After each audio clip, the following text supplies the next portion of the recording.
વરસાદની ગુજરાતમાં સાર્વત્રિક વરસાદ વરસી રહ્યો છે। ઉત્તર ગુજરાત હોય કે મધ્ય ગુજરાત હોય, સૌરાષ્ટ્રના કેટલાક વિસ્તારોને બાદ કરતા અત્યારે ગુજરાતના મોટાભાગના વિસ્તારોને વરસાદ ગમરોળી રહ્યો છે। ત્યારે અરવલ્લીમાં ભારે વરસાદને કારણે જળાશયો છલકાવા લાગ્યા છે। શામળાજીનો મેશ્વો ડેમ આજે પણ ઓવરફ્લો થયો, પરિણામે નદી કિનારાના 27 ગામોને એલર્ટ કરવામાં આવ્યા છે, સતર્ક કરવામાં આવ્યા છે। શામળાજીનો મેશ્વો ડેમ ઓવરફ્લો થતા અરવલ્લી જિલ્લામાં આજે પણ વહેલી સવારથી સાર્વત્રિક વરસાદ વરસવાનો શરૂ થઈ ગયો હતો।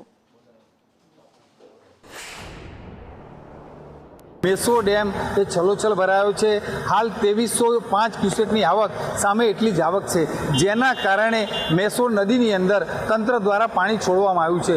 દ્રશ્યમાં આપ જોઈ શકો છો કે આ મેશ્વો નદીનું છોડેલું જે પાણી છે એ કુદરતી ધોધ નજારો જેને કહેવાય કે કાશ્મીરમાં જે ધોધ પડે એ પ્રકારના દ્રશ્યો જોવા મળી રહ્યા છે। આ જે પાણી છે એ આગળના જે ગામડાઓ છે એ ગામડાઓની અંદર પસાર થતું હોય છે। વહીવટી તંત્ર દ્વારા 27 જેટલા ગામડાઓને સતર્ક કરવામાં આવ્યા છે। ત્યારે ગઈકાલથી લઈ આજ દિન સુધી અવિરત જે પાણીનો પ્રવાહ છે એ પ્રવાહ વહેવાનો ચાલુ છે। ત્યારે આ નયનરમ્ય નજારો માણવા માટે અસંખ્ય લોકો પણ ઉમટી પડ્યા છે।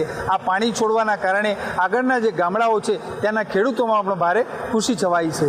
જયદીપ પાટિયા સાથે શૈલેષ પંડ્યા, સંદેશ ન્યૂઝ।